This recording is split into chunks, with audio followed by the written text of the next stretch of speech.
आज हम नया लेसन पढ़ेंगे। Lesson number 4, the Narmada, the life line of Madhya Pradesh. Name some rivers in Madhya Pradesh. आप मध्य प्रदेश की कुछ रिवर्स के नाम बता सकते हैं? मध्य प्रदेश में कई रिवर्स हैं, जैसे नर्मदा है, चंबल है, माही है, काली सिंध, ऐसे बहुत सारी नदियां हैं। How are the rivers useful to us? ये रिवर्स जो होती हैं, ये हमारे लिए किस तरीके से यूज़फुल हैं? क्या हमारे को फ़ायदा होता है इनसे? हमारे क्या काम आती reverse? Which is the biggest river in the state? और हमारे मध्य प्रदेश की सबसे बड़ी नदी कौन सी है? The Narmada. The Narmada, the लगाया है, सारी नदियों के नाम के पहले द लगता है। आप देख रहे हैं पीछे एक घाट है, जो नदी के किनारे जो पक्का सीढ़ियाँ वगैरह बनी रहती है उसको घाट बोलते हैं, इंग्लिश में इसको वार्फ बोलते हैं। कई मंदिर भी होते हैं। और नदियाँ हमारे देश में बहुत पवित्र मानी जाती है, और यहाँ तक कि कई बार औरतों के, आदमियों के नाम भी नदियों पे होते हैं। चंबल सिंह तो चंबल नदी है, नर्मदा प्रसाद जमुनाबाई, गंगा सिंह गंगाबाई, ऐसे बहुत सारे नाम होते हैं। लेसन के नाम को वापस देखते हैं। Madhya Pradesh, Madhya Pradesh, the life line of the Narmada, the life line of Madhya Pradesh. Lifeline means के जीवन रेखा। जीवन रेखा कहने का मतलब ये मध्य प्रदेश की जीवन रेखा है ये। और जो हमारे को जीवन देती है, डायरेक्ट जीवन रेखा मतलब कि जीने का साधन देती है। जल ही जीवन है, और जल कहाँ मिलेगा? तो ज़्यादातर नदियों में मिलेगा। इस लेसन में नर्मदा नदी खुद अपनी कहानी सुना रही है। कैसे सुना रही है जरा देखिए।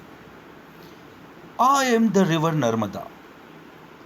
मैं नर्मदा नदी हूँ, मतलब नदी को पर्सोनिफाई करा है।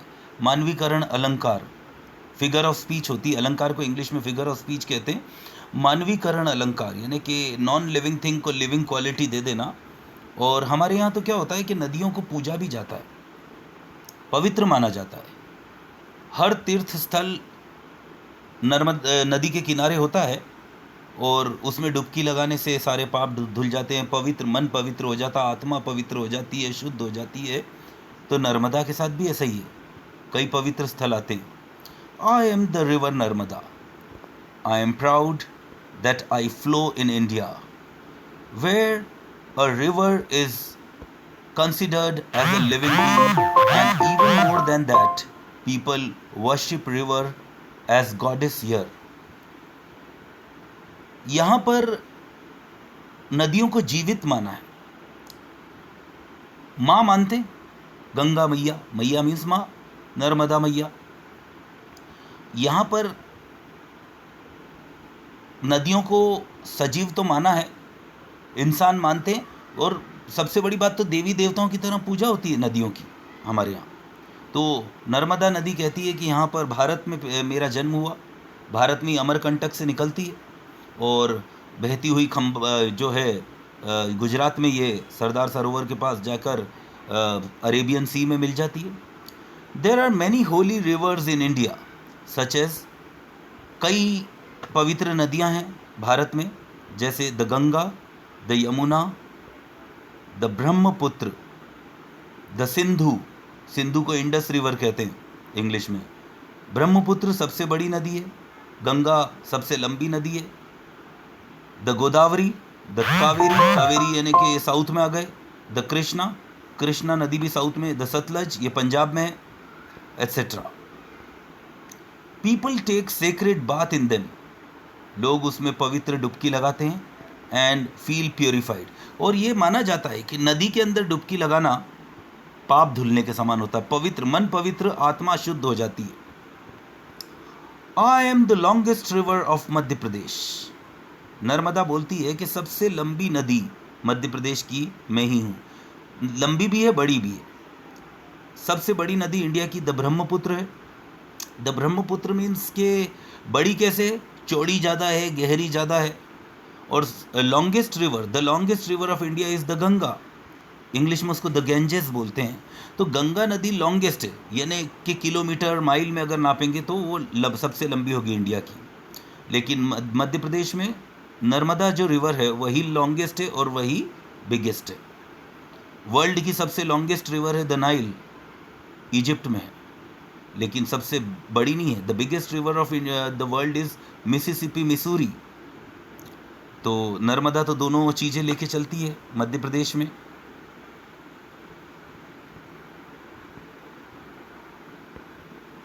पीपल कॉल मी माँ नर्मदा, और लोग मुझे नर्मदा मैया कहते हैं, यानी कि मुझे माँ समझते हैं।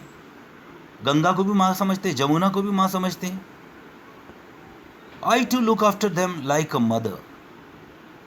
और जब हम किसी को माँ बोलते हैं तो एक माँ का प्रेम बढ़ जाता है, मातृत्व आ जाता है, मदरली फीलिंग आ जाती है। तो नर्मदा नदी कहती है कि मैं भी इन बच्चों का माँ के समान ख्याल रखती हूँ। I have abundant water through out the year.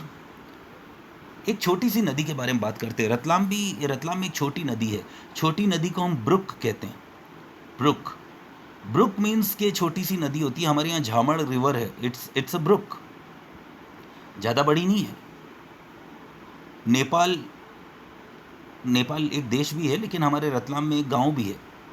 झामड़ के पीछे एक गांव है, उस छोटा सा गांव है, नेपाल वहाँ से निकलती है और रतलाम ज़िले में ही माही नदी में मिल जाती है। लेकिन पवित्र जगह तो हनुमान मंदिर है झामड़ पाटली में, दरगाह है, श्राइन है। यही नदी बहती हुई ईसरथुनी में आती है, तो ईसरथुनी में भी एक हनुमान मंदिर है। आगे जाके मेवासा नामली के पास वहाँ जाती है तो वहाँ पर एक बहुत बड़ा माता का मंदिर है। तो नदियाँ तो पवित्रता की निशानी है। और लेकिन हमारी झामड़ नदी में गर्मियों के मौसम में पानी नहीं रहता है, ऐसा लगता है कोई सड़क उखड़ी हुई है, मतलब पानी वानी तो कई दूर दूर तक नहीं रहता है। लेकिन नर्मदा कहती है कि उसमें पूरे साल पानी रहता है। I irrigate the major part of the state. और इतना पानी रहता है कि हमारे स्टेट का जो पूरा भाग है, मेजर पार्ट है, उसको इरीगेट करती। इरीगेट यानी कि ये रहा इरीगेट मतलब कि सिंचाई। तो पूरे प्रदेश के लिए जो खेती के लिए, सिंचाई के लिए जो पानी होता है वो नर्मदा नदी से मिलता है हमको। और यहाँ तक कि इंदौर शहर, वहाँ पर नर्मदा नदी बहुत दूर है, लेकिन पीने का पानी जो आता है वहाँ पे नर्मदा नदी से आता है। अभी थोड़े दिन पहले मैंने सुना था, कुछ साल पहले सुना था कि उज्जैन में शिप्रा नदी में पानी कम हो गया, नर्मदा को मिला है उसमें। तो कितनी बड़ी बात है कि एक नदी दूसरी नदी को जीवन देती है। तो इंसानों को तो जीवन दे रही है, ये दूसरी नदियों के लिए भी जीवन दाता है, जीवन दायिनी है। तो हम मान के चलें कि हमारे लिए सौभाग्य कि हम उस प्रदेश में रहते हैं जिसमें कि नर्मदा जैसी नदी बहती है। बाकी हम नेक्स्ट एपिसोड में इसको पढ़ेंगे। Okay, thank you.